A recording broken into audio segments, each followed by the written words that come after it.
Hello, my name's Marcus and welcome back to the Recovery Hub podcast.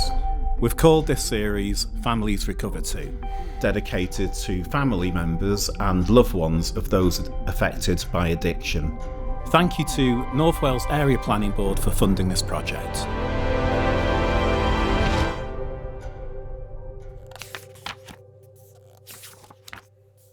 In this episode, you'll hear a good friend of mine, Manney, interviewing another good friend of mine, Saff.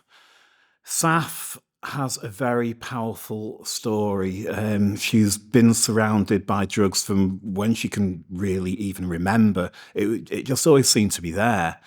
She never really saw the negative effects of drugs as a young person, but certainly when she got started, she's had an incredibly intense addiction. She's lost family members along the way. I don't want to spoil too much for you, but there's so much packed into this episode. And Manney just does an amazing job at interviewing. I hope you find this episode as fascinating as we all do.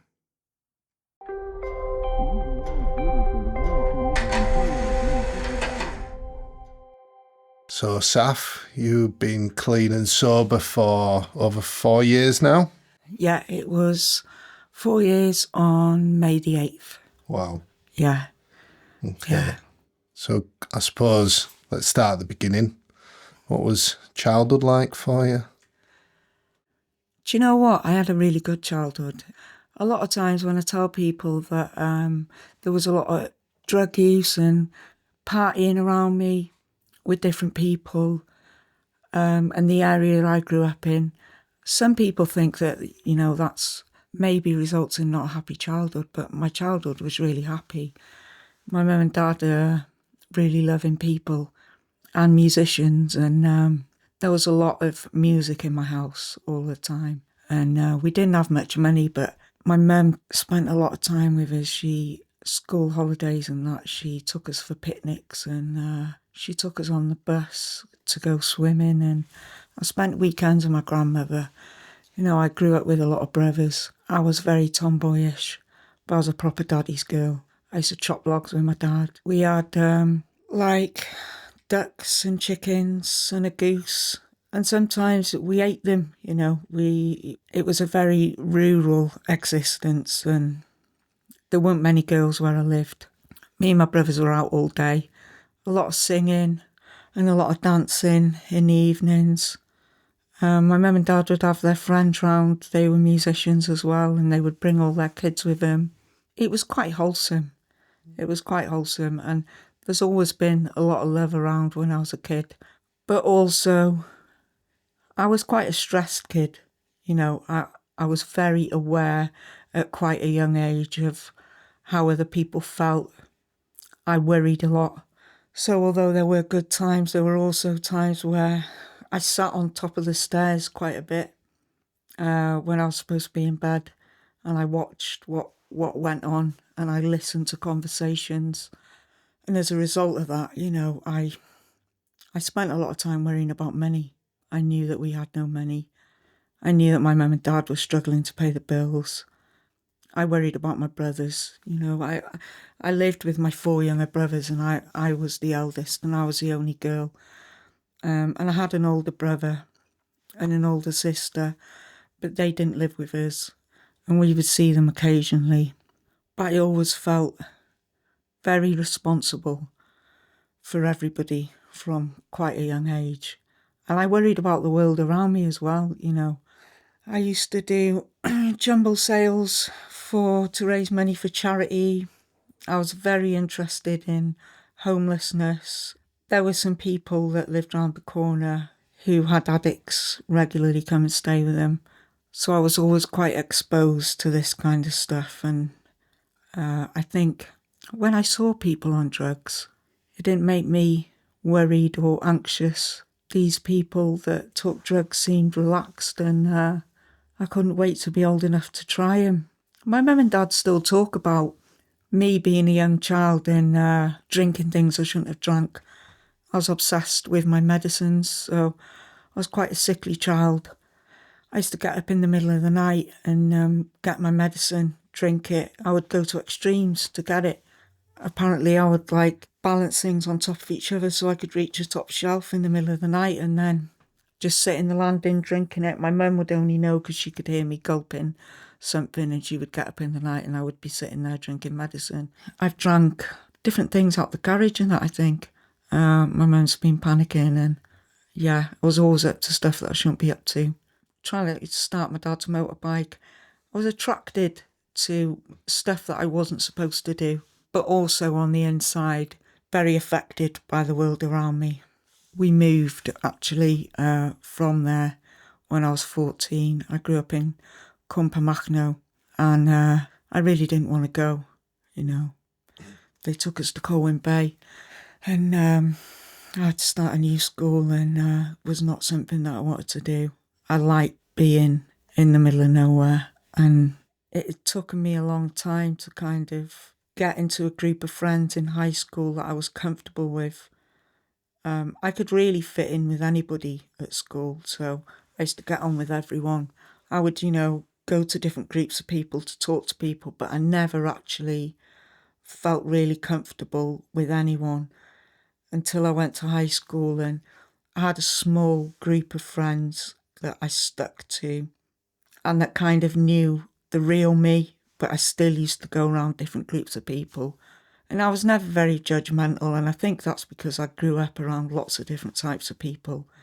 And I could basically get on with anybody, but I was a bit like a chameleon. I would change depending on what circle of people I was with, unless I was with this small group of quite quiet and sensitive people. Those were the people that I could be myself with, and everybody else just got to see a version of me that I wanted them to see. So I knew how to do that from very early on.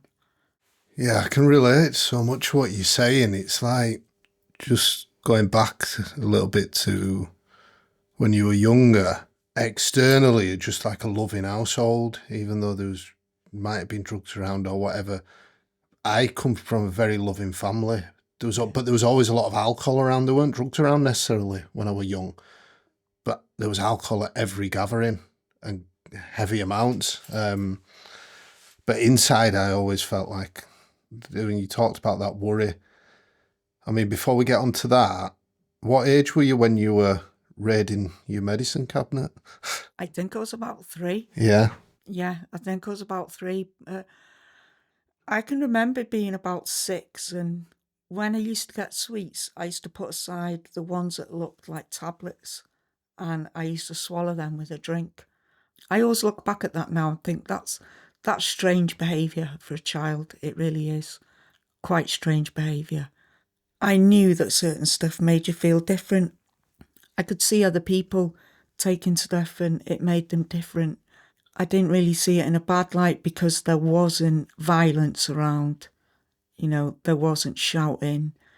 There wasn't that kind of stuff. It looked happy and it looked relaxing. And I used to spend a lot of time with these addicts, and I knew that they were heroin addicts. They would talk to me like I was a grown-up. And I think that's because I never really talked like a kid. Like I said, I always had that feeling of responsibility for everybody. And there was another household where I used to babysit at, and this woman drank a lot. So she had 3 boys and she was a single mum, and she was Scottish. And there were times, where I would come home from school and she would be drunk, and I would look after her kids while she went to bed. And, they were like 6, 3 and a baby, these 3 boys. And I looked after my brothers a lot. I cooked quite a bit. My mum and dad were quite busy with bands and stuff like that. And then later on, as I got a little bit older, they were really involved with the church, and so they would be going to different meetings during the week in the evenings. And I went to Sunday school. I went to Sunday school on a Sunday, and I was always really interested in that, but I could never connect with it. I always felt like I had this different side to me. I knew that I was attracted to stuff that I shouldn't be doing, and I think I was really hard on myself for that, but I did it anyway. It's like a magnet to me, this stuff. I try not to act on it anymore, but when I was younger, I was attracted to older boys. I was sleeping with men that I shouldn't be sleeping with at a young age. And it's not stuff that I was groomed into doing or anything. It's stuff that I chose to do. It's stuff that I was seeking out. And I don't really know why. That's just kind of who I was. I always wanted to be older. I always wanted to be doing stuff that I shouldn't be doing. But I also wanted to be good, I wanted to please my mum and dad, and I wanted to be a good person, and I did do nice things, and I did think about other people. But the stuff that I wanted was always the stuff that's not good for you. But the stuff that I wanted for other people was always really good. So it was always kind of like two sides to me. Yeah, we're great at that, aren't we? Of giving to others what we won't give to ourselves. Yeah. Do you know, for me, there's a lot in what you're saying, and the more I'm into recovery, I think it's the identifying a lot of my emotions and how I feel is the big power in growth, in learning about myself. And you already touched on it, like at a very young age, you'd be sitting there worrying about financial worries, where money was going to come in, how you was going to survive almost. And it's quite a powerful thing to take on internally as a child. Looking back, what kind of emotions do you think you were feeling at that time? I think I felt everything. I felt what other people were feeling around me, even though they weren't portraying that they were feeling that.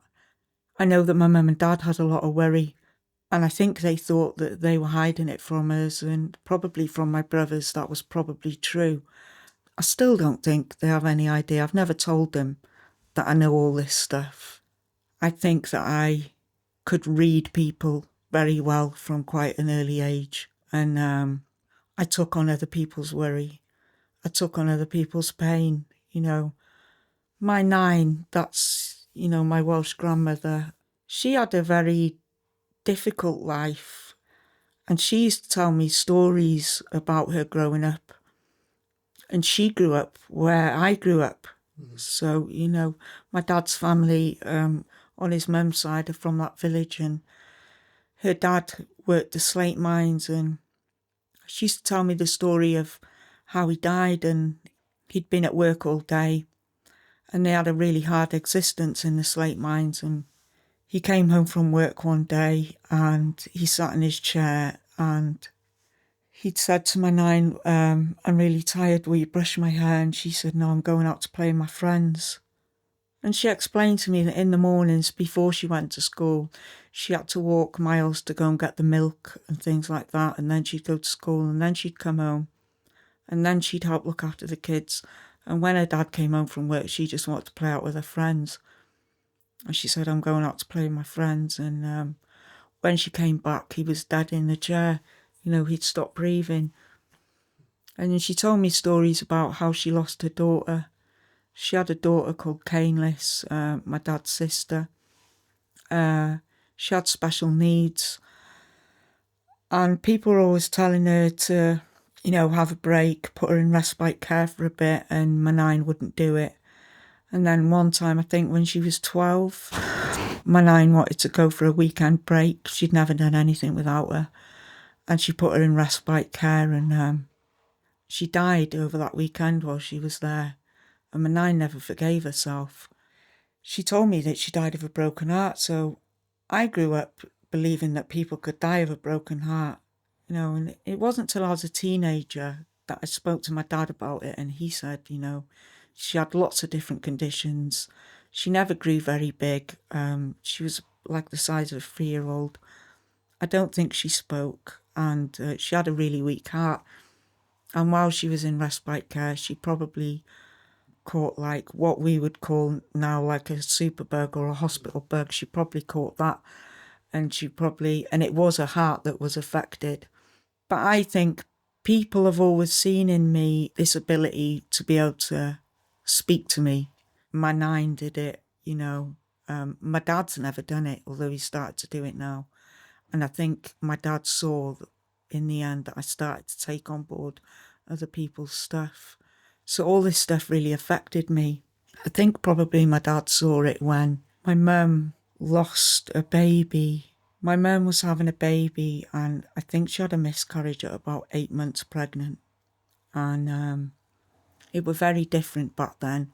But for some reason, I knew that I was having a sister, and I can't remember how that came about. I'm not sure if they were doing scans then and they would know that it was a girl, but I knew that I was having a sister.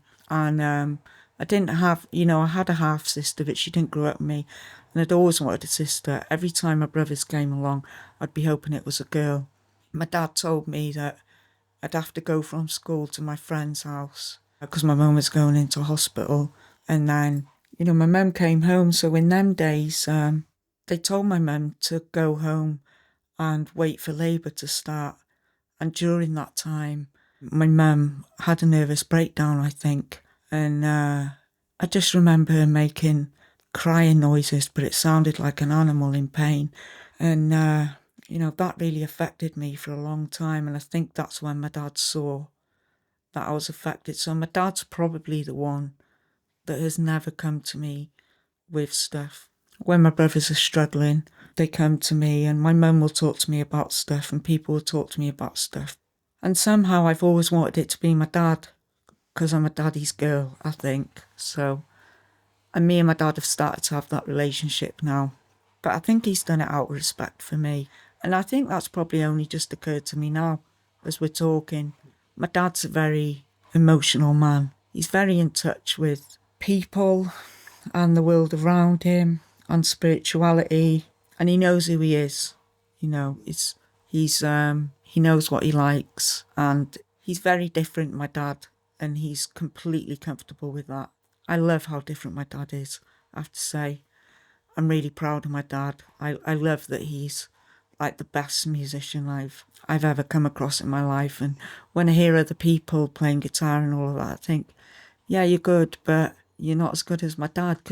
And I'm not saying that because he's my dad. I've never come across anybody that plays guitar like him. He does archery. He's funny. He's kind. He's patient. He's all of these amazing things. And I think, very difficult shoes to fill. Very difficult shoes to fill.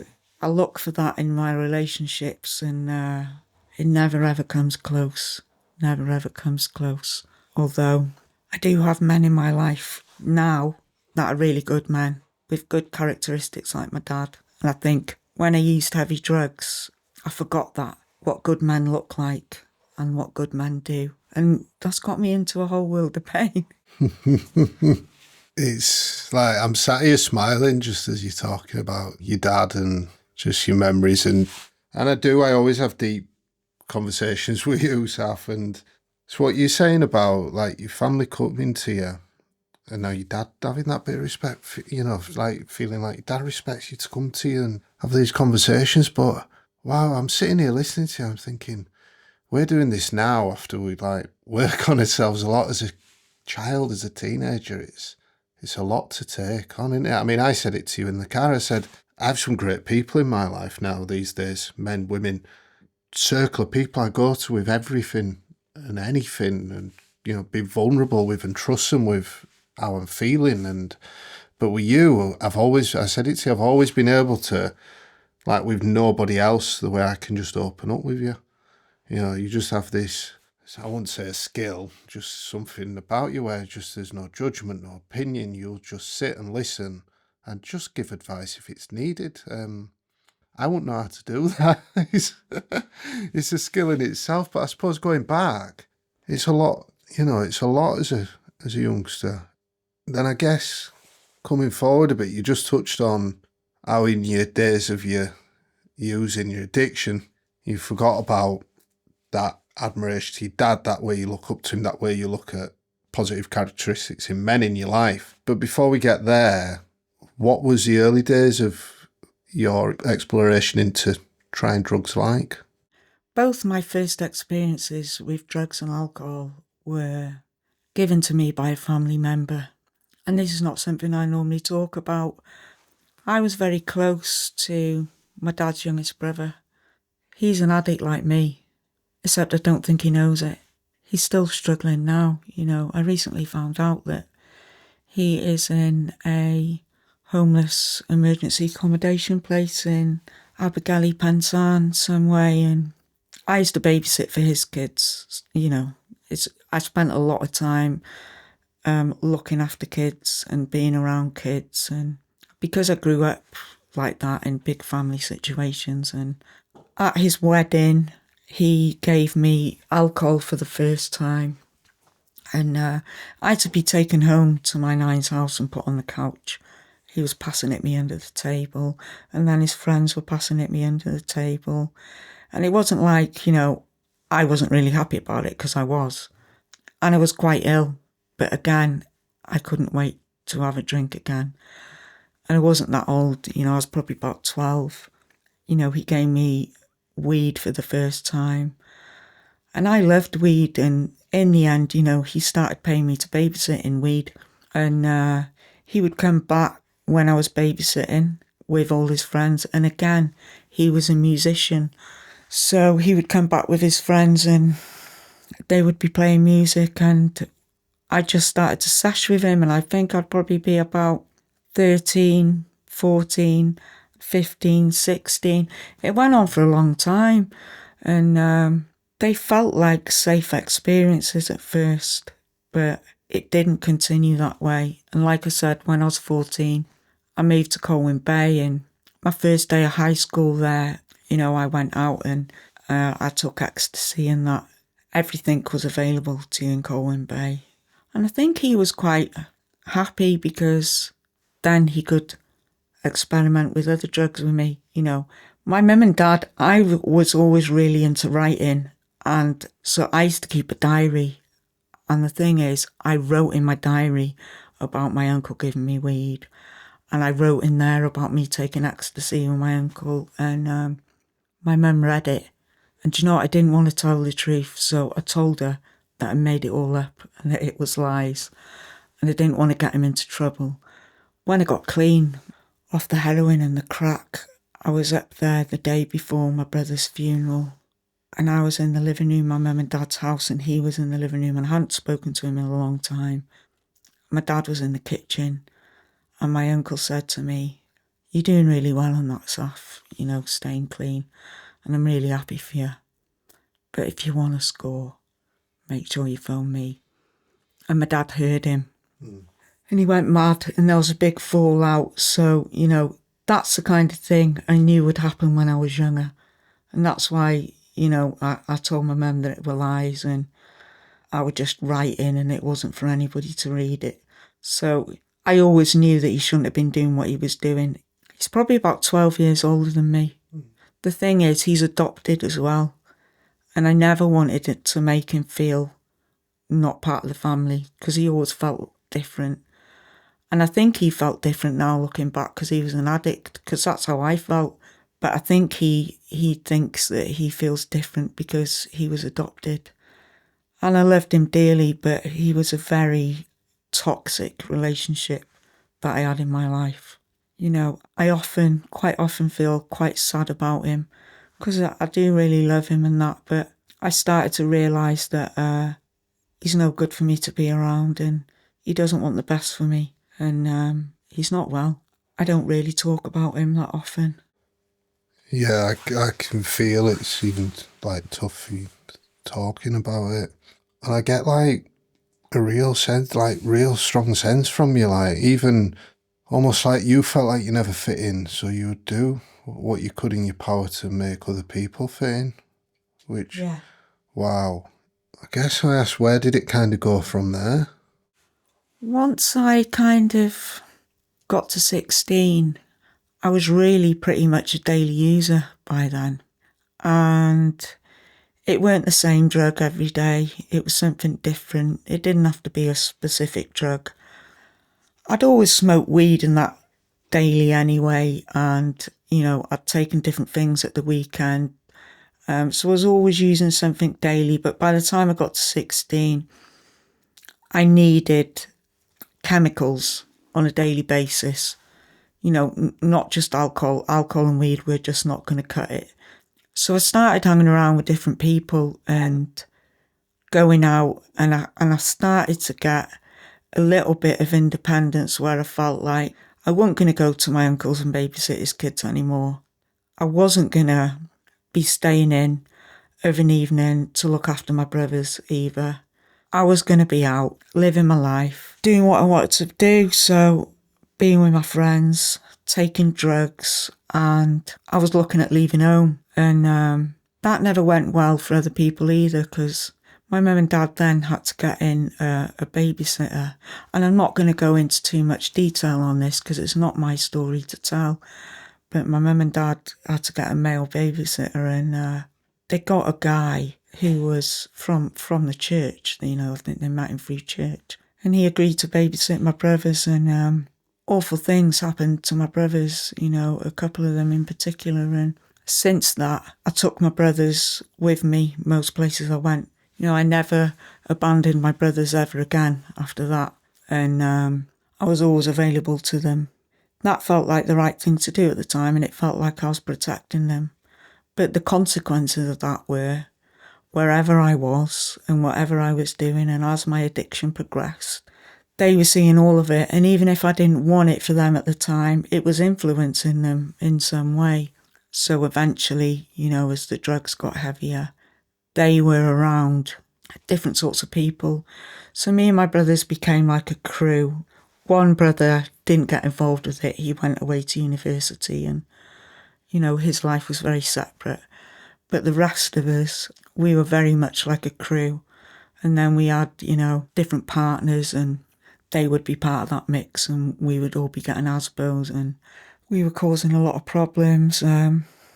But it was always just me and my brothers. You know, we had a really bad reputation.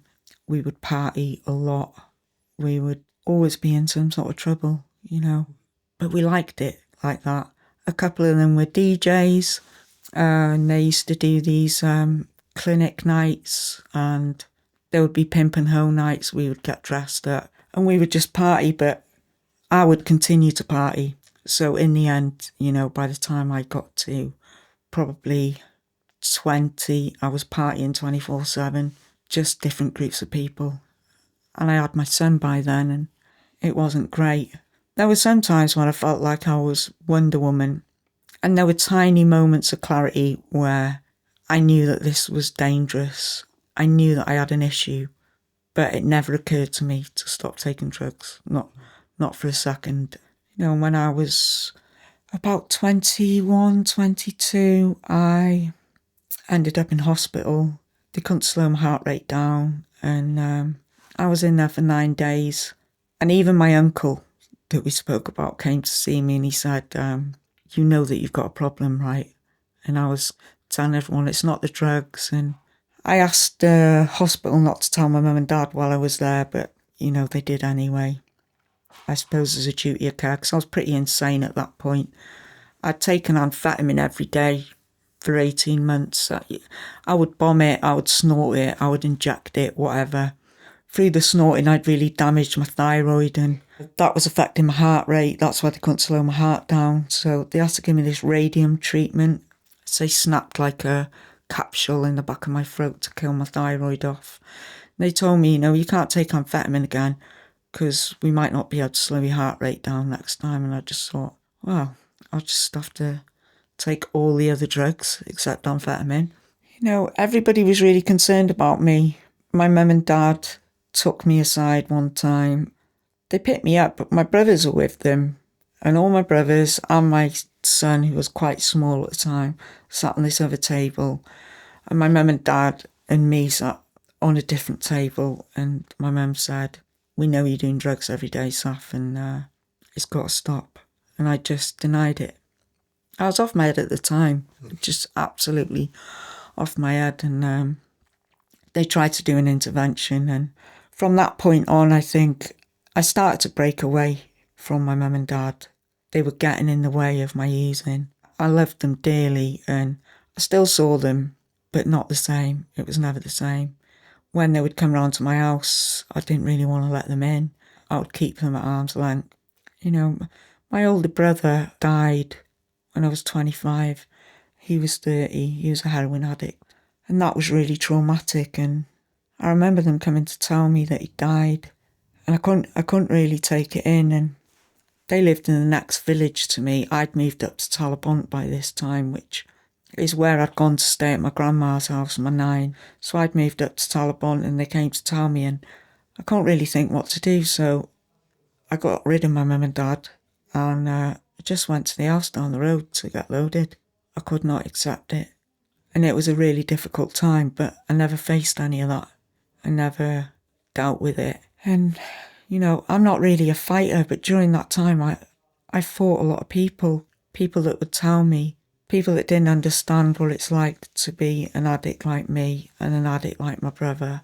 Somebody said to me, it's not that much of a great loss or a surprise, because he was just a smackhead, wasn't he? And I absolutely really hurt this lad, and it was a lad that I went to school with who didn't know any better, And at my brother's funeral, I don't really remember it. I know that me and my brothers were causing a lot of trouble. I know that I got brought home to my mum and dad's house in the middle of the night. And I know that for a long time after that, I don't really remember much, because I just had to be off my head all the time, because I couldn't feel it. I couldn't cope with it. And I tell you what I do remember. I remember speaking to his daughter. She was 3. Her name's Anya, and she's grown up now, and she's got her own little girl, and she's really close with her little girl. And I think because she knows what it's like to lose a parent, she put his CD on when I went there, and it was a Moby CD. And she would say things to people like, we would try to explain to her that, he'd passed away and that. And she would say, yeah, I know.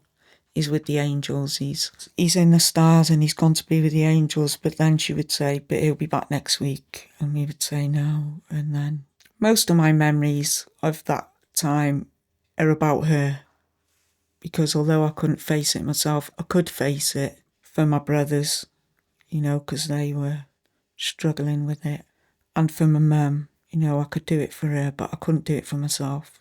I couldn't accept it for myself, but I could accept it for a period of time to support them through it. And that's about as much as I could do with that. I think about my brothers a lot, on a daily basis. You've touched on there about your brother's death, and loss is a big one, isn't it?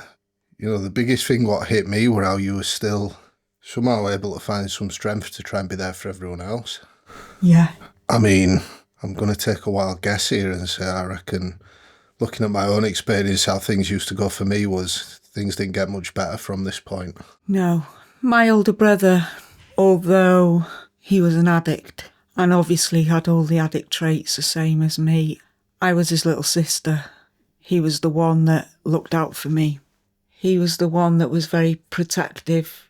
Like I said, from a certain point, I stopped telling my mum and dad stuff and I backed away from them. And he was very protective over me.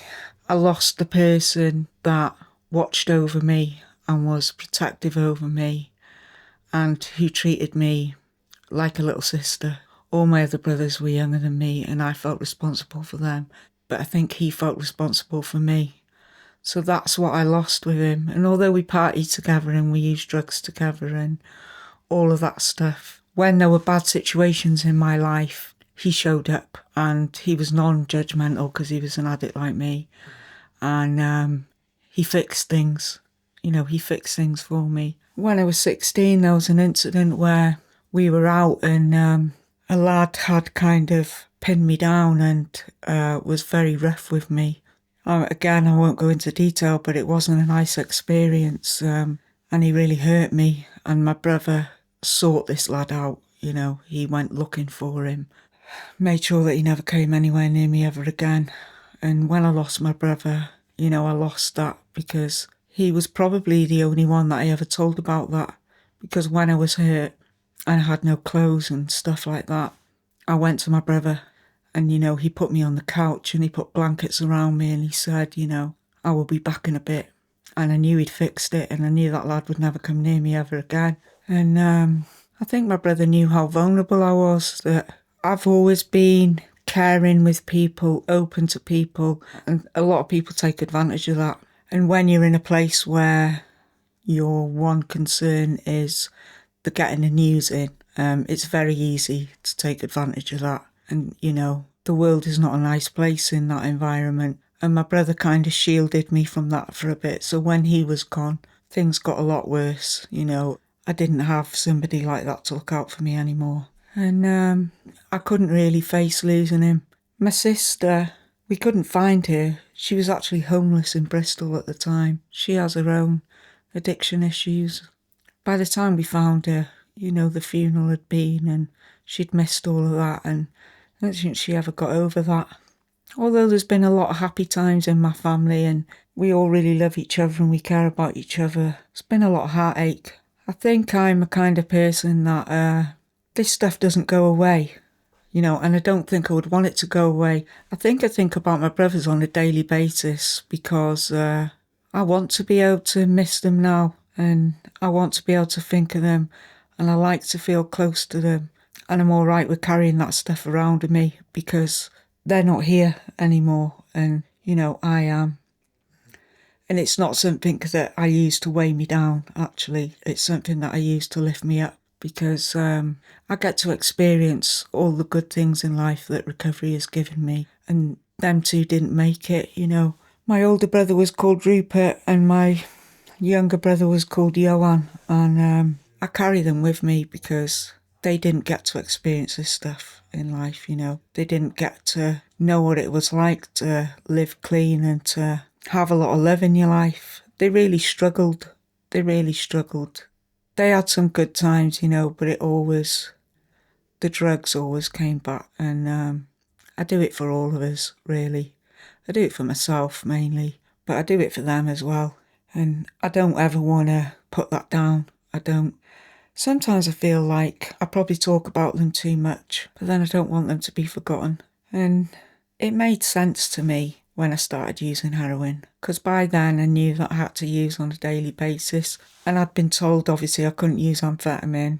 I used to get really sick a lot through drinking on a daily basis. The doctor told me I was going to get pancreatitis if I didn't cut down on the drink, so I cut down on the drink and I kind of upped the drugs intake. When I started to use heroin, it felt easier. Number one, I didn't feel everything.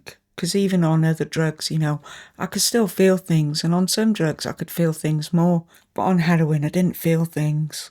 And people stopped asking me why I used on a daily basis. Nobody could understand it before I was on heroin. Why do you have to be off your head all the time? Why don't you just stop? I didn't know what the nature of addiction was. I didn't know anything about that. I just knew that I couldn't bear to be straight, I couldn't bear it. It was painful. It was always painful to be straight-headed. And I used heroin just like I used everything else. And then the crack came, and then the hot and colds came, and that's heroin and crack in a needle. And there isn't anything that I wouldn't do for that hit. I couldn't get out of bed without using that in the morning. I would wake up early every day, ill, starting to withdraw, and I would just have to use. There were a terrible time when social services got involved. There were people in my life that were not great to be around kids, and my life was not great. And my daughter was 3, my son was 13, and things were getting really out of hand. And at first, when social services got in contact, I ran away. I left my house and I went to Llandudno. I stayed with heroin addicts, and I just told people I was there for the summer, but really I was avoiding social services. They found me in the end, and they told me I had to take the kids home, or they would take the kids there and then. And I did take the kids home, but I had no electric in the house, and I asked for help for that, and they called an emergency meeting, and it was on the 3rd of September, and my daughter had just turned 4 at this point, and they told me, don't use on that morning, come to the meeting. All the services were going to be there, people from school where my daughter had been going part-time, from my son's school. There was stuff from doctors and that there, social services, all sorts of different people. And, they said, don't use, and we can maybe work with you. And I dropped my daughter off at school that morning, and my mum came to the meeting with me, but I'd used and I'd drank because I had to, I promised my kids the night before I wouldn't use, and that I wouldn't let social services take them. And I wanted to keep that promise, but I couldn't not use. And I went to the meeting and they wouldn't let me take the kids home. So I had to go home and pack some of their stuff, and my son used to come home in a taxi and his dad was there waiting. And Mum had to pick my daughter up, and then she had her outside the house in the car. You know, the kids were screaming and my son was holding on to my waist and that, and he was saying, you promised that they wouldn't take us and that you wouldn't use. And all I could think about was scoring. And not because I didn't care, but because it was just too painful, you know. And the kids never came back. That should have been my rock bottom, but it wasn't. I wanted to get better, but I didn't know how. And at that point, it's very isolating when you get your kids taken because it's such a shameful thing. So not only have you got all these issues with addiction and you can't stop using and you don't know how to get well. I couldn't go to my mum and dad for support because my daughter was there. I couldn't go to Cam's dad because he's always been a big support in my life, Cam's dad. You know, we've been friends since I was like 16, since I started my training, painting and decorating. He trained me. He's always been a big support. I couldn't go to him because that's where Cam was. And I basically burnt all my bridges with anybody else half decent. And obviously, I had my brothers. Eventually, they followed suit. You know, one of them on crack, two of them on heroin. And things quickly got bad and they stayed like that, you know, for like 7 years. And then, you know, I had to not only sometimes supply myself with drugs, but my ex-partner, he was very violent, controlling, coercive, and I would have to feed both our habits. But I'd also, you know, sometimes my brothers would get themselves in trouble or have nowhere to stay, so I'll be trying to take care of them as well. And I ended up committing a lot of crime. I sold drugs in Llandudno for a long time, probably about 3 years. You know, some of the people were really good to me. All of the people that I sold to were actually really good to me. I used to look after people there as well when I could. You know, sometimes if people were being robbed and all of that, I would refuse to serve people until they put a particular girl's stuff back in her pockets and that when she was unconscious on the floor. Because she looked out for me quite a bit. Her name was Shalise, and she's not about anymore. A lot of them aren't about anymore. They treated me different, everybody on the gear and that I sold to. And I think it's because I treated them different. I gave everyone a chance until they gave me reason not to. Nobody really treated me badly apart from my ex-partner. And they all knew what was going on. I sold for a particular dealer. He was really good to me. You know, he wasn't an addict and he looked out for me quite a bit. He got murdered. He dropped off to me in Llandudno and a few other people, and then he went back to Liverpool and he got murdered in Liverpool. And we had the drug squad, murder squad, loads of people round. And, you know, not long after that, I went back to Colwyn Bay and I started selling drugs there. And in the end, it wasn't enough to pay for my habit. I would have to shoplift. I became quite a good shoplifter. I would take orders. Yeah, I used to shoplift anything really that people wanted. But I would never go kamikaze. You know, I would always go with foil-lined bags and I would keep squares of foil in my pockets and I would wrap it round tags and I would seek out places that didn't put tags on their bottles. Llanrwys Co-op never used to do it. I could absolutely rinse the back out of that. But obviously in the end they got onto it. I would get arrested for shoplifting. They would also charge me with going equipped because of the foil. Weekend lie-downs in the cells. Sometimes I would beg them to send me to jail because I was looking for a way out at this point. I think they thought they were doing me a favour by going easy on me because I was really unwell and I wasn't a bad person. I was just an addict and I was desperate and I never really used to cause that much trouble apart from shoplifting and selling and taking drugs. And they knew me.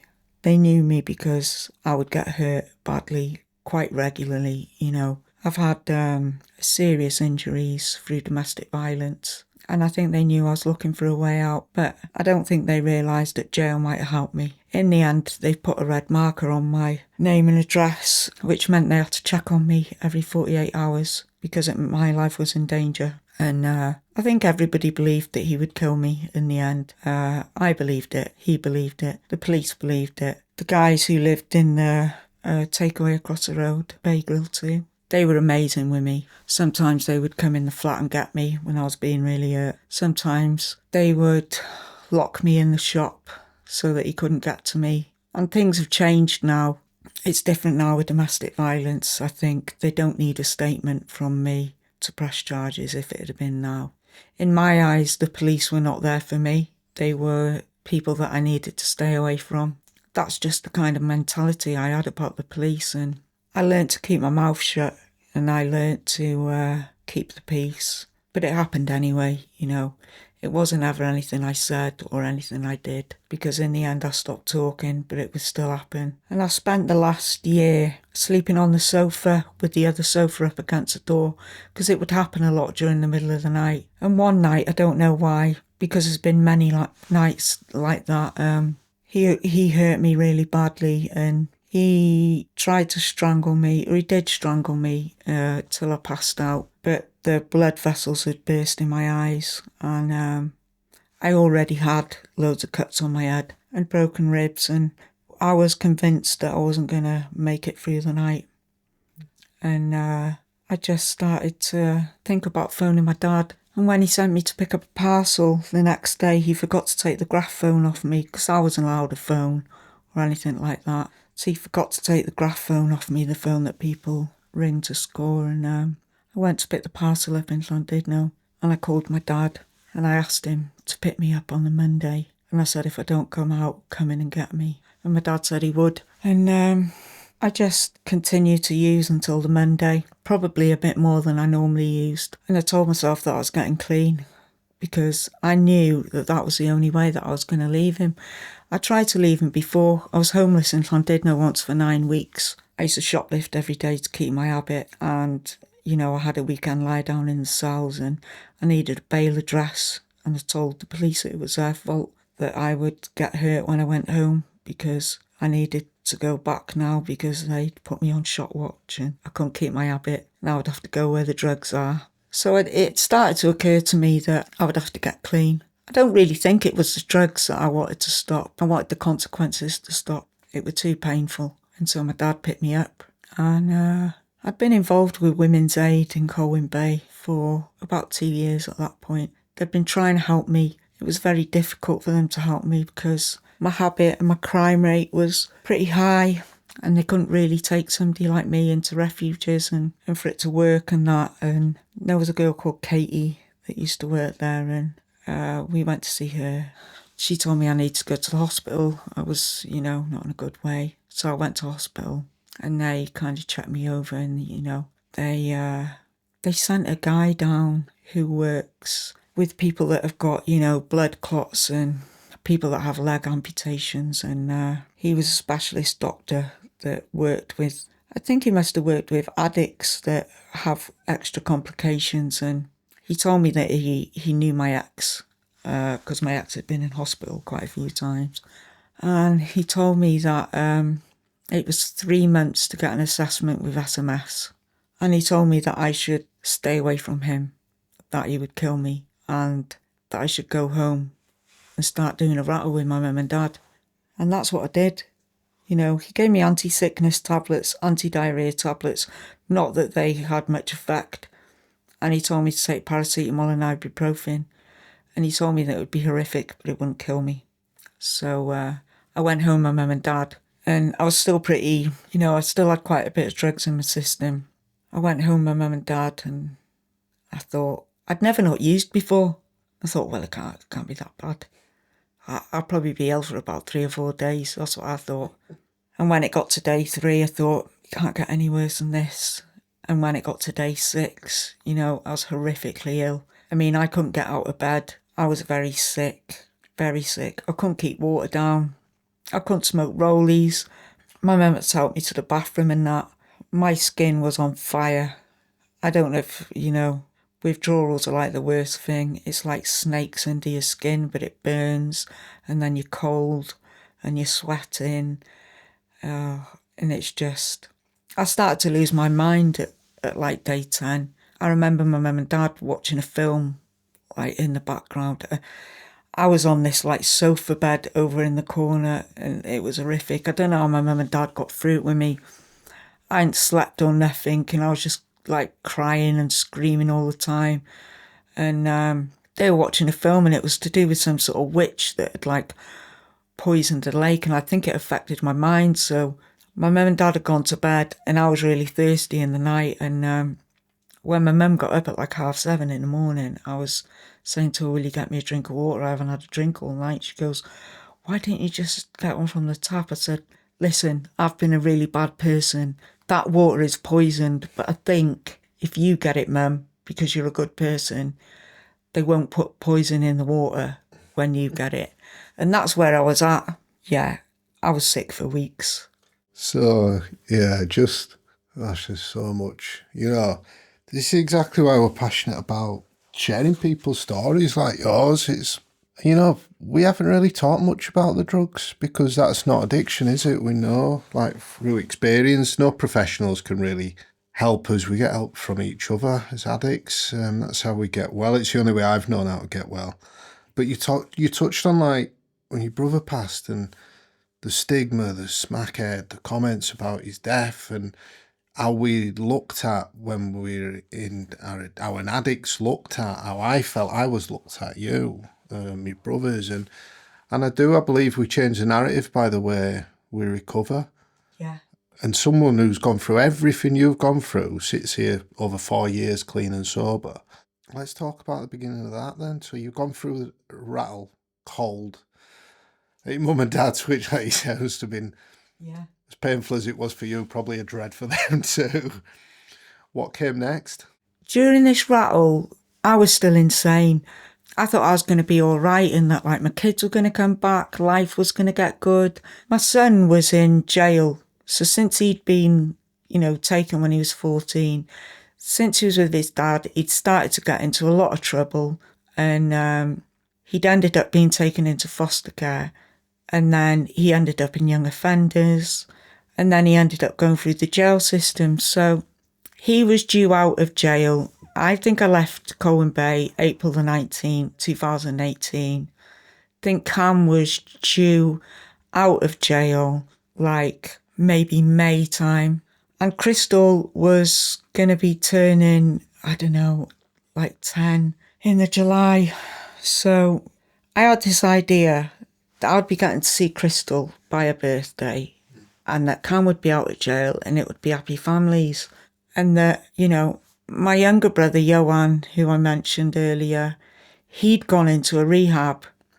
Isaac had already moved down to the Lake District and had got clean down there. And Hev, he was still in Colwyn Bay. And I just had this idea that I wanted my family back, and I was back at my mum and dad's. And it was very poignant because I hadn't been back to... My mum and dad live in Pamachno now, and that's right next to the village where I grew up. So it was very significant that I was like going home. That's the place that I went to primary school. So I was going home to do this rattle. And I think that became of great importance to me because I felt like I was regaining something that I'd lost somewhere during my childhood. But that's not what happened, Obviously, I still haven't seen Crystal yet. We've got phone contact and video contact. Whereas we're closer than I've ever been before to having contact, and that's okay. I have acceptance over that. Cameron came out of jail. He heard, obviously, about me getting badly hurt and that. So he got off the train in Colwyn Bay and he battered my ex. My ex went straight round to probation, reported it. They had it on CCTV. He went straight back to jail. My brother Hev got into some trouble to do with my ex. My ex had started sleeping with my brother's girlfriend after I'd left. My brother went mad, smashed the place up. He also got sent to jail. It's you couldn't write it, could you? My brother Boz, who was in rehab, got a massive benefits payout and, left rehab, went back to Colwyn Bay, died of an overdose. So really, everything that I had in my head and this idea of how it was going to be when I got clean, and also I couldn't let go of the fact that The last day I'd seen Boz, his name's Johan, we nicknamed him Boz from when he was a very small kid, was the day I left Colwyn Bay. And we'd argued that day when I was trying to get into my mum and dad's car. And he was trying to get money out of my dad. And I was trying to get away from there as quick as possible. So it wasn't a massive argument, but luckily, I'd wrote a letter to him because he'd overdosed before that and he'd ended up in hospital. And that's when he'd gone into rehab. But all this stuff that I had, how it was going to be, it was not like that. So I went to a women's refuge. They couldn't help me there. I sat round the table with the women and I listened to them telling their stories about domestic violence, and I didn't want to be like that. And that is nothing against women that have been through domestic violence and have to be in women's refuges. I think they do great work and it's definitely needed. But it was some kind of other help that I needed. I still didn't know what I suffered with.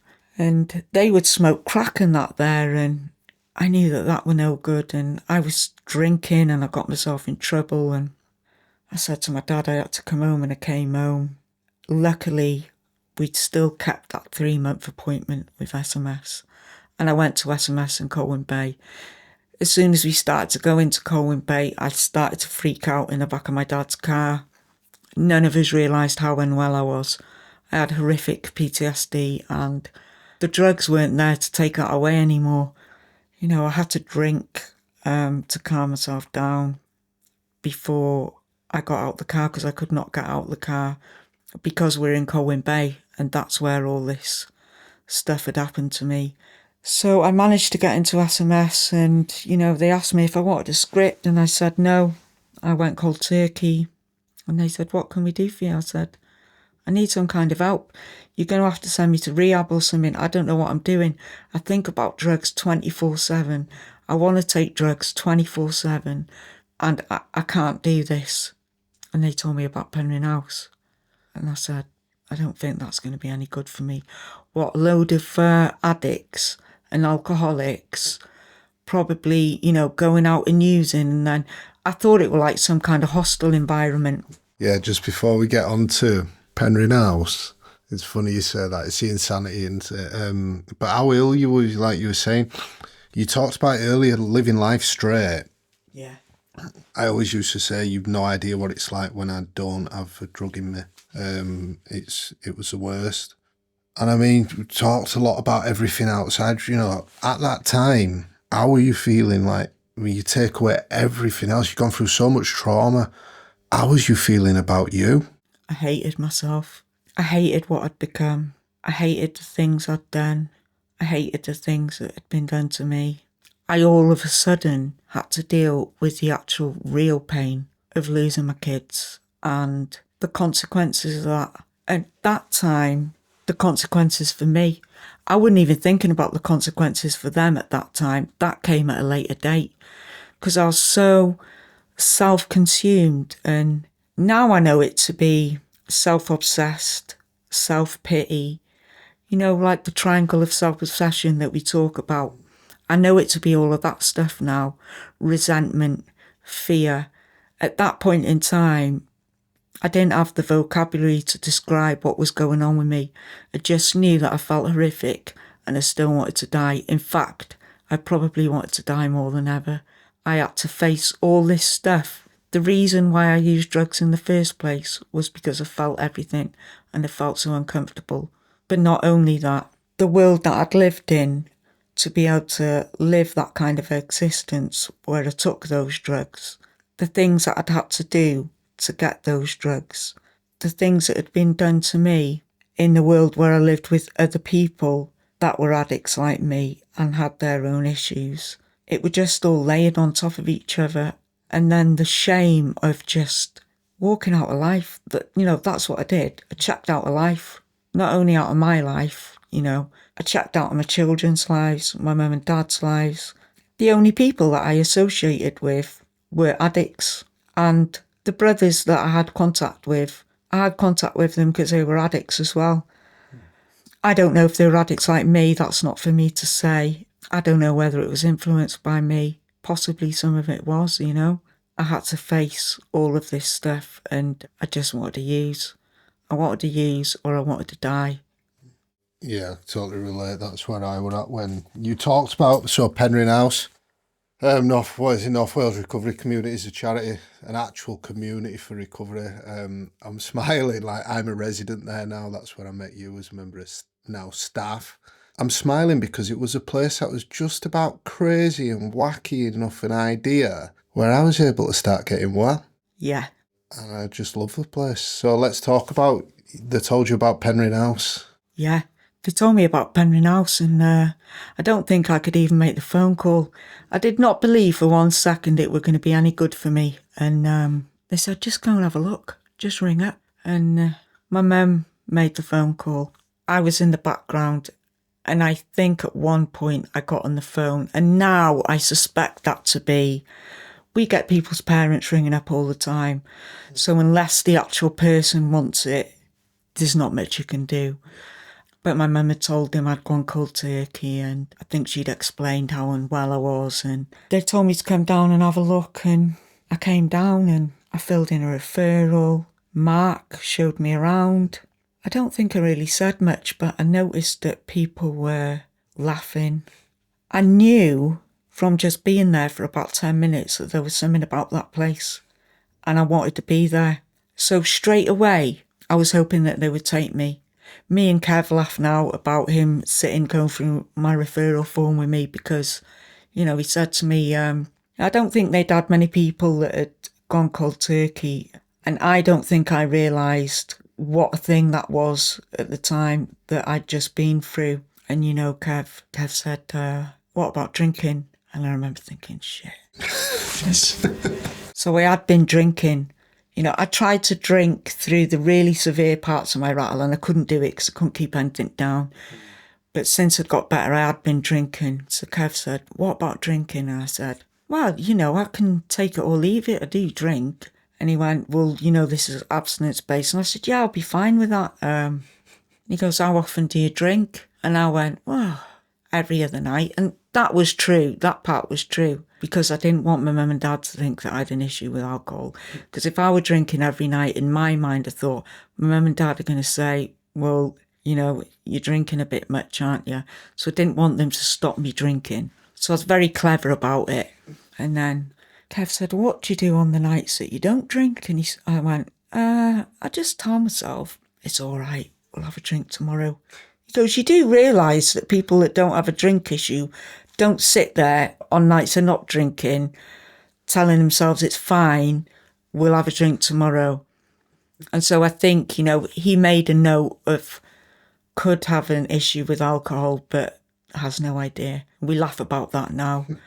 But I knew there was something special about Penryn House. They moved me in 3 weeks later. And it's weird how it happened because I think somebody else was due to take that place. But something had happened and they all of a sudden had a room available and they moved me in.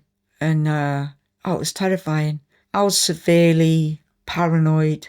I remember I used to sit in my room and if I could hear people on the corridor and that, I wouldn't want to come out of my bedroom. And I would always think, probably they're talking about me, about how much they hate me and that. That's what I was like, you know. I moved in on a Friday and the first meeting I went to was AA. Didn't have a clue what they were on about.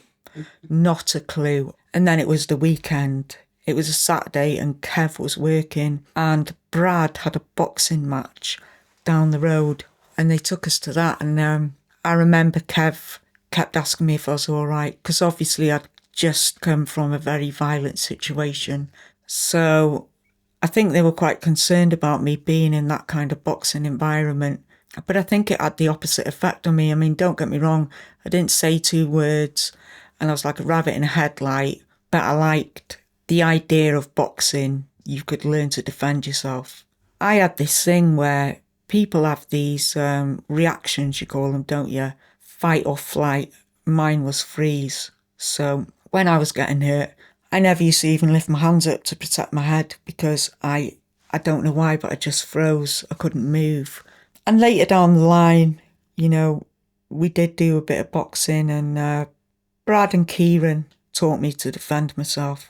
And I got good with being all right around those kind of environments. And I've worked on a lot of areas of my life, thanks to Penryn House and the people in it, that I don't have to walk around terrified of everything anymore, because I was. I was terrified of everything. I was terrified of making eye contact, terrified of talking to people. I was terrified of shouting or raised voices. It's hard to believe now, I know. It is, but I guess, what I really took from that, like when you said about going to the boxing, Kev showing concern for you, people just showing you how to defend yourself, something you're interested in as well. But you spent all your life through all that using and trauma and everything you went through trying to care for others. Yeah. Gosh, even though you come in terrified and quiet, you come into a place where people are starting to care about you. Yeah, and that was very different. People want the best for you there. And it seemed strange that people quietly understood me. Nobody pushed me to talk. Nobody asked why I didn't make eye contact or kept putting my head down. Nobody asked why I kept running out of groups crying and all of that. They just allowed me to be where I was at. And obviously, within quite a short space of time, I think it became apparent that I was going to need some kind of outside help. Recovery is what I needed mainly. But there were other stuff to do with the PTSD and to do with trauma that I was going to need specialist help with. And do you know what? They sourced that for me. So they got in touch with another agency who specialised in this kind of thing. And I didn't even know what it was that had been happening to me until they labelled it, and they told me that, what I'd been going through was control, coercion. They call it modern day slavery. And I had to get help with that, I believed that I was in a relationship with this guy and that he cared about me and that he was just, he was a broken man. That's not the case. I was already in a very vulnerable place. You have to be in a certain place within yourself for somebody to be able to come in and to control you and to treat you like that. So again, I didn't have the vocabulary to understand what that was. And it's the same with all these feelings I felt. I didn't have the vocabulary to describe what that was. I can do it now, but I couldn't do it then. I believed that I was broken, to be honest. I didn't actually think that I could get well, but other people told me that I could. And it's not that I believed in myself, it's that I believed in them. These were people that knew what they were talking about. These are people that had done it themselves. James Deacon used to tell me, that he believed that I could get well when I didn't think I could do it. And I didn't believe in myself, but I believed in him. And I started to think, well, if they think I can do it, maybe I can. And you know what? I went into my first NA meeting on the Monday. I didn't know it at the time, but, the Just for Today reading on the 20th of August every year is about losing somebody in recovery. The very next day, my mum and dad came to Penryn House to tell me that my brother had passed away. 4 whole days I'd been there at Penryn. I moved in on the Friday tea time, and I can't remember whether it was the Monday or the Tuesday actually that they came, but I didn't know how I was going to face that. They let me go home with my mum and dad for a little bit, and they don't normally do that. I was telling my mum and dad that I wasn't going to do this, that they couldn't expect me to stay in Penryn House now, that I would have to use. That's what I did. That's how bad it was, making it about me. So I did go home with them. But somewhere in that couple of days, I knew that I couldn't stay there. And, I phoned up and I said, I need to come back. And they said, yeah, come back. It was a really difficult thing, learning about recovery. I didn't understand the language at all. Finos was amazing.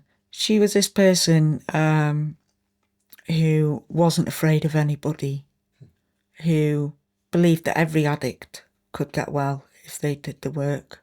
In my first NA meeting, she read to me and she told me she was specifically reading it for me. She read the long version of Who is an Addict, because I didn't believe that I was an addict. To me, an addict was somebody that is physically addicted and has to use every day. But I'd done my rattle, so I wasn't an addict anymore. And I wasn't an addict before that, before I was physically having to use every day. In my head, that made sense. But when she read that long version of Who is an Addict, and I shared about it the other night because it got read out again, you know, every sentence in that was me down to a T. I identified with that reading. It's the first thing that I ever connected with properly for a long time. And I'm not just talking about on some level. I proper listened to it because it was just talking about me in the words that I didn't have to describe how I behaved, to describe how I act, to describe the things I do, to describe how I feel. I didn't have that vocabulary, but that literature said it all. And I still wouldn't believe that alcohol was a drug. In my mind, I'd be like, well, you know, I'd given up heroin, crack cocaine, Xanax, Valium, weed, ecstasy. You know, I'd given up all these substances and now people are telling me, Andy can't drink. It's like, no, surely not. But every time I picked up drink, I drank to blackout. I would try to just drink one or a quarter bottle of vodka. It should have been a sign when every time I bought vodka, I would not buy Coke or anything to go with it or put it in a glass. I would just crack the bottle open and down it. And then the pacing would start.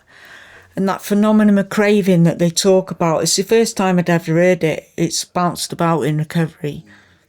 And, you know, I never knew what that was. But after I'd heard it, then I recognised it. I picked up a drink quite a few times. You know, I ended up getting kicked out of Penryn House after 9 months. And I drank once after that. And I could have got away with it. There's no getting away with it because I would have known. But I could have not told anybody because I didn't live there anymore. And I didn't need to stay clean for anybody else except me. But do you know what? I went to Penryn House and I knocked on the door. And I walked in the office and I told them that I'd drank the night before. And I started to own my shit and I started to get honest. And guess what? I started to get well. Yeah. It's, I think we all, well, I say we all, I've, you know, come into recovery before Penryn House and played around, especially with alcohol at that point. It's like, whoa, you're telling me I can't touch alcohol? Like you said, taking everything else off me. Yeah. You're not having that one. And it got bad. It got worse very quickly. But I remember coming down myself and sitting with Kev, and I'd had a referral form in, and then him asking me, so what we're changing your clean dates? And I just went, today. And it was that honesty and owning my shit, which I didn't even mean to say it, but I couldn't stop it. And it was like the minute I did, I started getting honest, and just like you said, started getting well. You know, so you've been kicked out, but you were there. I suppose you talked about it, didn't you? You'd seen that, you'd had that hope through people there who were living recovery. Yeah. Who were trying to show you the way, like we do. I think it takes a lot of courage at that point. You touched on it earlier, like a while ago, about vulnerability and how that state of it being seen as a negative. Yeah. But I think we talked about how it's such a strength to get vulnerable, how we looked at it earlier on in the situation of horrible things that happen where your brother come to help you. But you look at it then when we look at recovery and that honesty, getting vulnerable, not knowing what's going to come next when you do get honest, and things just start to change, don't they? How did it start to change for you from there? I started to completely surrender. So before, there were bits and pieces of my story that I would tell, and I would keep some back, you know, and I think, I'm not saying that. I'm not going to say that I did that. I would still kind of talk about stuff like losing my kids, you know, as if it had happened to me and poor me. I started to look at things differently, and I started to realise this is something that happened to them too. I started for a minute to look outside of myself. I started to become grateful for Penryn House. I was always grateful for Penryn House. But the thing is, when I was living there, it felt like really hard work. And it was hard work, don't get me wrong, but recovery is hard work. And going to groups and being around people, I found it really hard work. And I thought that it was because I was in Penryn House, and that when I picked up these drinks that I'd picked up, I felt like I needed a break from Penryn House. But do you know what it was? It wasn't Penryn House, it was hard work. It was recovery. I didn't understand the difference, but when I got kicked out of there, I knew that I needed recovery, and I knew that Penryn House was my access to recovery, and I loved the people there as well. I started to get a real love for people there because it's the first time that people ever got honest with me. Although they cared for me, they were willing to kind of be patient with me and try and pass on to me what had been given to them and show me love and have hope in me. They also called me out on my shit when I needed to. So, you know, that time when I drank in the house and that, we had a big meeting where everybody sat around the table in the classroom and everybody told me how it had affected them, you know, and I'd never experienced that kind of relationships before. My relationships were either good or bad. There was none of this caring. There was none of this being honest. Even the relationships with my brothers had gone beyond that, you know. We used together. We'd hurt each other. You know, we'd stolen off each other. We'd taken each other's drugs, you know, and I knew that I really needed Penryn House. And once it was gone, well, it wasn't actually gone because I could be a community member. And I started to be there from 7 a.m. till 11 at night because I shit myself. I thought, if I can't stay clean in Penryn House, what hope have I got? People put me up. Erica put me up for a bit so I could do groups and meetings. Llynos put me up. If there wasn't a meeting at Penryn House, people would pick me up and take me to a meeting somewhere else. I started to spend every single day doing recovery, you know. The thing that I thought was really hard work, I started to become really willing. I started to become willing on a daily basis. My whole day would just be filled with recovery, day in, day out, and I just had to constantly be around people in recovery. And I started to find some real joy.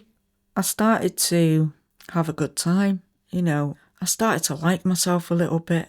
James told me that I could basically build myself from scratch and I could, like, be anybody that I wanted to be. And I would see different parts of people's characteristics, if you like, and I would think, I like that about them. I'll maybe incorporate that into my recovery. There were people about that laughed a lot, and I thought, I like that. I'd like to have a good sense of humour. Llynos was really brave, and she could go up and tell anybody exactly what she thought, and I thought, I'd like to be a little bit like that. And it's weird, my friendship with Llynos, because I never used to say anything. Llynos used to be really, like, boisterous, and over, like, the past 5 years, we've kind of levelled out. So she's calmed down. I've opened up a little bit, and do you know what? We've got a beautiful friendship. Yeah, we're in contact on a daily basis. We voice note each other and everything, you know. I never had friends like I've got now. They're all people in recovery. I've done amazing things with Penryn House. I always said that I'd never go kayaking. I'd absolutely hate it. And I had this vision that I'd drown. And first time I went kayaking, I thought, I do not know myself at all, because I absolutely loved it. I don't think, since I've probably been maybe 6 months clean, there's not been a day where I haven't spent a good portion of the day laughing. You know, even on really difficult days, I laugh quite a lot, you know. It's got me thinking, even on some of my darkest days, I'll come and sit with you and we'll end up laughing. Yeah. And with others, it's hard not to, isn't it, in there? Even you, yeah. And isn't that refreshing? Because we never had that, did we? You never had that. It's the point of being able to laugh. Yeah. Genuinely laugh. And not painting on a smile or whatever, you know, just a genuine laugh at some of the madness of what goes on in a day in recovery. Yeah. I've still got that video of me and you on Christmas Day. I watch that quite regular. Dancing. dancing in our Yeah. Christmas outfits. Forgot about that. It was a great day. It was a great day. I'd barely been around 2 minutes, and I think I'd been around a few weeks. And like you, an ex-resident of Penryn House put me up so I could stick around in the month of December till I could move in. I don't know if I'd have made it if that never happened. I might have done, but I'm not sure I would have, because I was able to stick around and be at the house every day. When I walked in, I got goosebumps when you spoke about that first 10 minutes you were there. I knew. Yeah. I was like, I really need to be here. I can feel that I'll get well here. Yeah. I need to be around these people like more. Something special about it. Yeah, definitely. And I suppose you just get me thinking when you're talking about how even though you knew you was like, oh shit, the minute you'd been kicked out and you went away, it's like, I need to get back in there and get around the people. And gosh, you've done some amazing things for Penryn House, for NA, for the fellowship around that area, what I see, you always talked about, you had it in you from a child, that giving back, that wanting to help people. Gosh, what does it give you now, being able to help others and in recovery? And it's very important to me. People call what I do at Penryn House a job, and I think it's much more than that. I think I'd be there doing it even if they weren't paying me, to be honest. I think I was before they gave me a job. That's probably why I got the job, because in COVID, in lockdown, I became a volunteer. They made me a volunteer because you couldn't leave your household and we were all in lockdown. Now, I panicked at this point because I lived on my own on my street, and they said, we're going to make you a volunteer. That way, it's good for the house because I was doing a lot of facilitating and that with groups anyway. If you're an official volunteer, then it's like work. So it's like people are allowed to go to work, so you'd be allowed to go to work. We had breakfast together. We were working out 6 days a week. I mean, we all became really fit. We would have like bake-offs. We would have film nights. I mean, the whole rest of the world was in crisis and we were literally having the time of our lives, And then they started to do stuff for the community and do the food parcels and that. That just became a way of life for me. And that's where I really found out who I was. When I started giving back to other people, it's important to me that people hear about recovery. I never heard about recovery. I didn't know people like me that got better. When I told people over that weekend, from the Saturday after I'd filmed my dad to the Monday, I kept telling people I was going to get clean. People were saying, you'll be back in 2 days. You're not going to get clean. You've got an endless supply of drugs there, consistent supply of drugs. You're not going to get clean. Nobody believed that people like me got clean. But you know what? It's possible. The first time I saw it possible was at Penryn House. And, if people like my brothers had the opportunity to get to somewhere like Penryn House, more people would get well, There's not enough places like Penryn House. I love my fellowship, I have to talk about NA. Through the most difficult times, and I include recently, not really difficult, not like before, but difficult times, I concentrated on other people. So I took up a new service position on a Monday night on a Zoom meeting, and I take women's numbers and I put them in touch with women, send them links to meetings, newcomer women. I was helping 3 women. They contact me on Tuesday. One of them is getting in touch with another woman today who I've got connected her with. She's hopefully going to be sponsoring her. That's the kind of stuff that makes me happy. Do you know what I mean? I do like to be around people.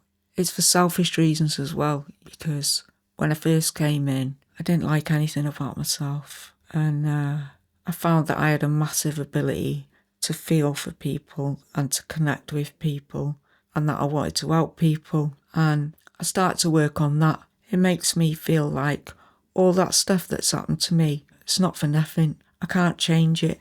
If I could change one thing, it'd be the stuff with my kids. But when women come into Penryn or women come into NA and they're broken and they talk about social services being involved with their kids, I get to say to them, yeah, that happened to me.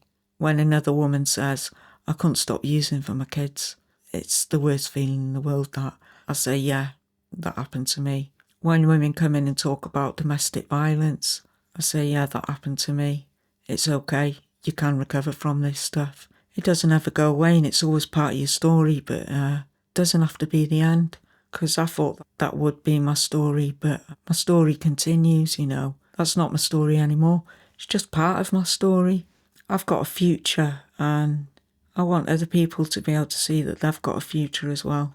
Because I just want to do for others what everybody in Penryn House did for me when I came in. Because I couldn't see the hope and I couldn't see the laughter or the happiness in me. It took other people to show me it and to tell me that that could be part of my life. And when I didn't believe it, I believed that they believed it. It's difficult to explain to somebody that doesn't understand being broken, how it feels when you first come in. And I think when you look at somebody when they first walk through the doors, whether it's a meeting, whether it's Penryn House, that's what I identify with. I remember how that was. It's the most terrifying thing in the world to not be able to deal with all the stuff that's happened, to want to change your life but not know where to start, to want to like yourself and be able to do good things and get your family back, but you've no idea what you're doing. You can't even explain to people. You don't have the words to say what you're feeling. That's what we give to people, isn't it? We just give them the platform to be able to do it. And we talk about in fellowships about loving people until they love themselves, about carrying the hope for people. That's what I do. That's what you do. Yeah. I remember, I think you brought quite a bit of unity to the house amongst the fellowships, because I remember looking at you and thinking, CA? And then I was always like, yeah, CA. Do you know what I mean? I'm a proper addict. I'm NA. But actually, you were a great example of the CA programme working in somebody's life, you know. And I think that it's not that I hadn't seen that before. It's just that I connected with you on a deep level. And you felt the same as me. And we sometimes are going through similar things and the same thought process.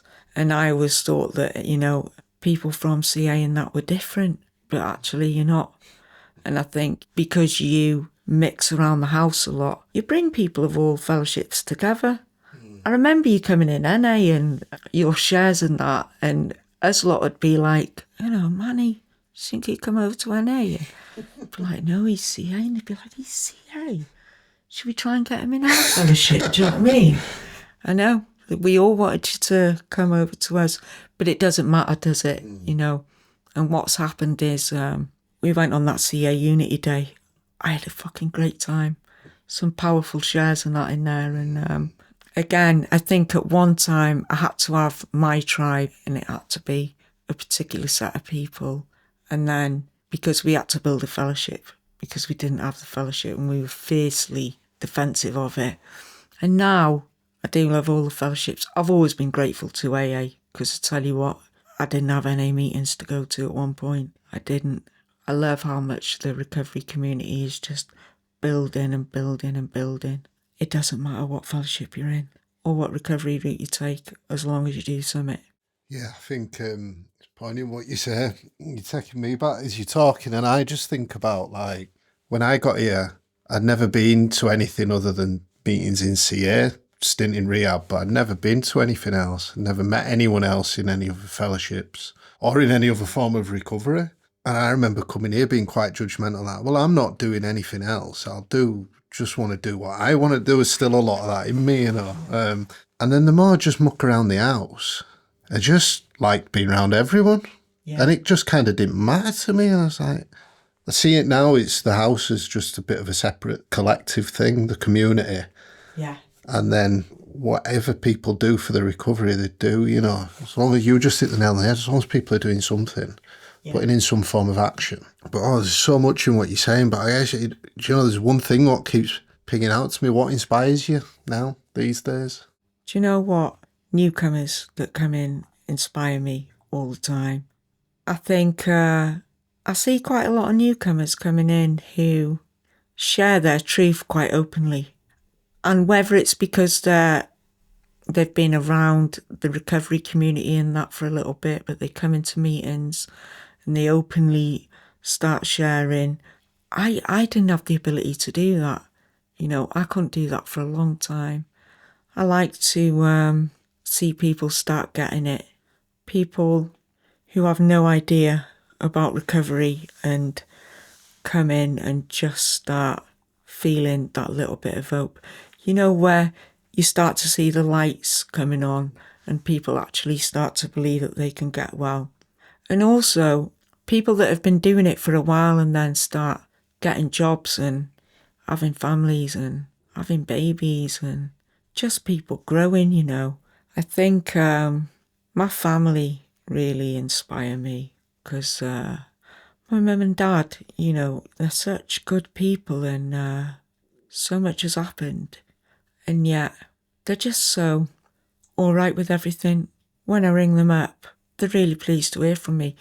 They never have a conversation with me on the phone where they don't say they miss me, they're really pleased to hear from me, they can't wait to see me again, they're proud of me after everything. And my son, he's had a really difficult upbringing and he's seen things he should have never seen, he's heard things he should have never heard.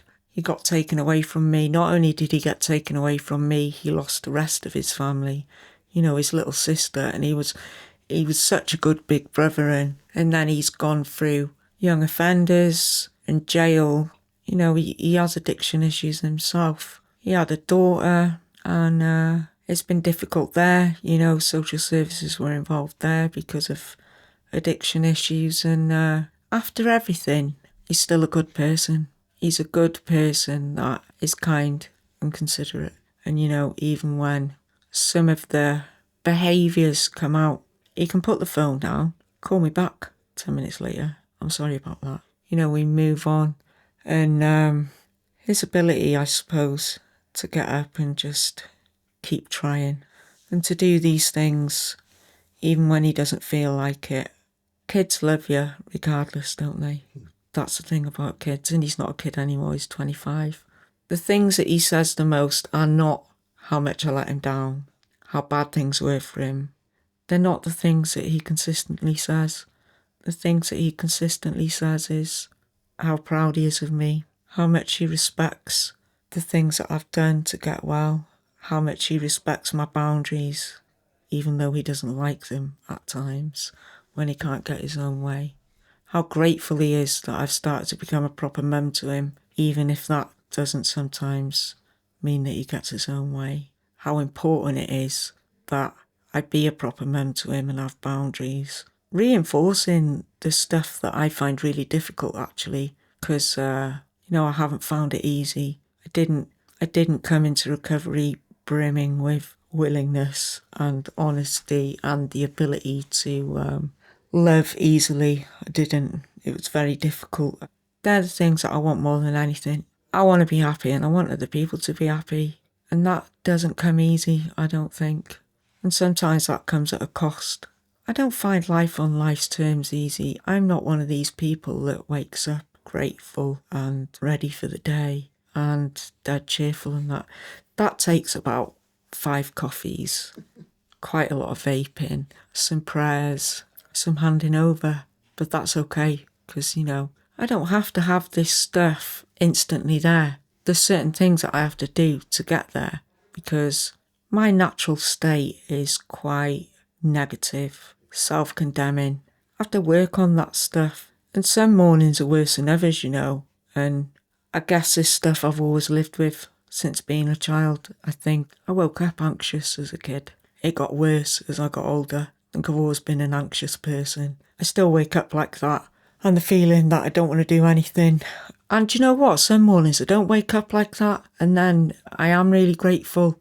But now it's not such a big deal, I wake up with a bit of a head on me and I think, I am such a miserable spot. I better get some coffee and I have to get in the shower straight away. I get my clothes ready the night before. I am not one of these people that can just jump into action in the morning. It takes some preparation, and that's okay. I have to have a routine for everything. And, thank God for a program. I mean, people think that I am pretty organised, but that structure and routine is a really good thing of mine that I've got, and it is. But it is like that for a reason, because I am unmanageable to the core. So I have to have structure and routine, or I just, drift along, do nothing. I have to be quite strict on myself on what I do and how I do it, because I can quickly get myself into a negative state. I have to work very hard to keep away from that. And, it's not doom and gloom, because when I do that, I'm actually quite a happy-go-lucky person most of the time. I'm quite a deep emotional person as well, and I've learnt to get some acceptance over that. We talked about vulnerability, didn't we? And my sponsor did a lot of work with me on that, about there's a difference in getting vulnerable and being vulnerable. I am not a vulnerable person anymore. I used to be, but I can get vulnerable. And it's important that I get vulnerable, because otherwise I don't allow stuff in. And without getting vulnerable, it's difficult to give stuff to other people as well.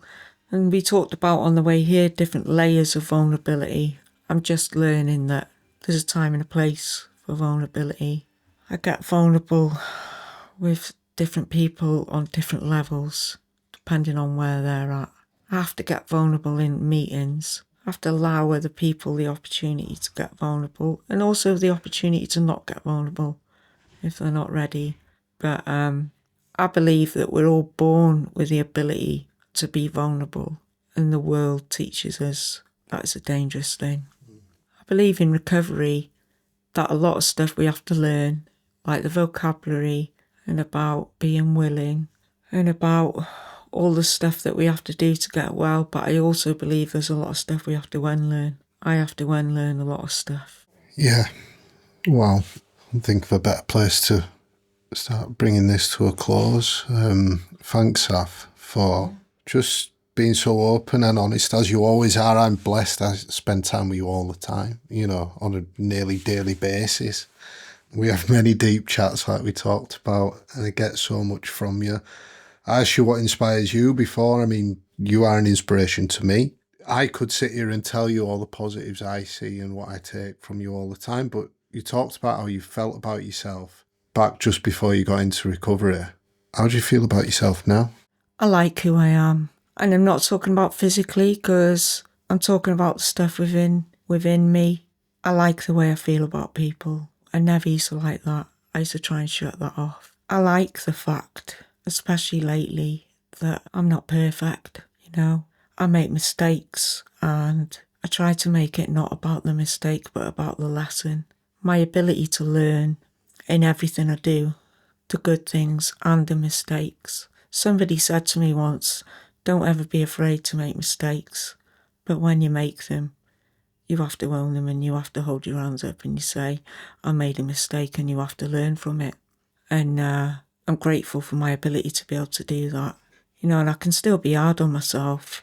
I like my sense of humour. I love that. Like I said, I think I'll always carry some sort of pain with me. The loss of my brothers, the loss of being a mother to my kids throughout their childhood. I don't want to drop that stuff. I don't want to not. And it's not like I carry it around me like it's heavy baggage, but I don't ever want to forget it, because I need to tell people that this is the stuff that addiction takes from you. And without people like me talking about that, people don't know. And I also need to tell people that it can be part of your story, but you can recover from that. I like my ability to not really care anymore what people think of me, and that's not in a way of I want to hurt people or like I don't care to all extent. It's in the way of, well, you might think that about me, but this is about me. This is about me living a life, and I make mistakes, and I'm not perfect, and I do my best, and sometimes I fall, and when I fall I keep getting back up. And as long as I don't pick up, as long as I do my best to help people, as long as I be kind, as long as I take time for others, as long as I'm sorry when I make mistakes, and as long as I laugh a lot, I've got a lot of love in my life. Even on a bad day, it's not really that bad if I don't use. I can do anything except use. There's loads of stuff I want to do. I never knew that I was this person. I'm interested in different cultures. I'm interested in the world around me. I never thought about anything outside myself before. Everything, my whole world was within me. How I felt and how I thought, and trying to get away from that. That was it. So that brings me perfectly onto what I wanted to ask you last. You're talking about things, future. What's next? What's next?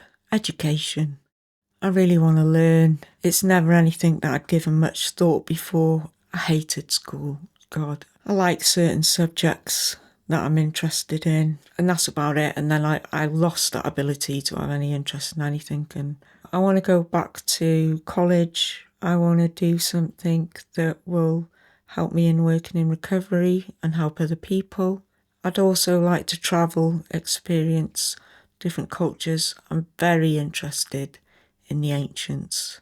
I want to love a lot, laugh a lot, dance a lot, try new things that I haven't done before, cook new things that I haven't cooked before, go to places that I've never been before, meet people that I've never met. Yeah, I'm up for anything really, within reason. Oh, thanks, Saf. I think we'll leave it there.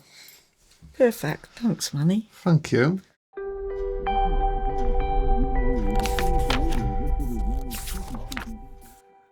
Well, I did say it was a hard-hitting episode, and Saffron just has such an incredible way about her. She's just truly inspirational. Well done, Manney, for interviewing. You just did an absolute bang-up job.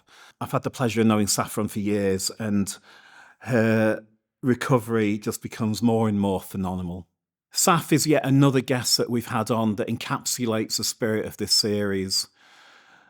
She's in touch with her kids again, and it just shows, she illustrates so heavily and beautifully that when an addict recovers, the entire family can recover also.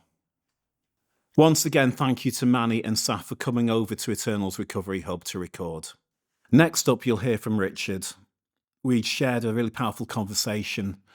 It was a little bit different, really. He was a really close friend, committed suicide, Carrie, because of addiction.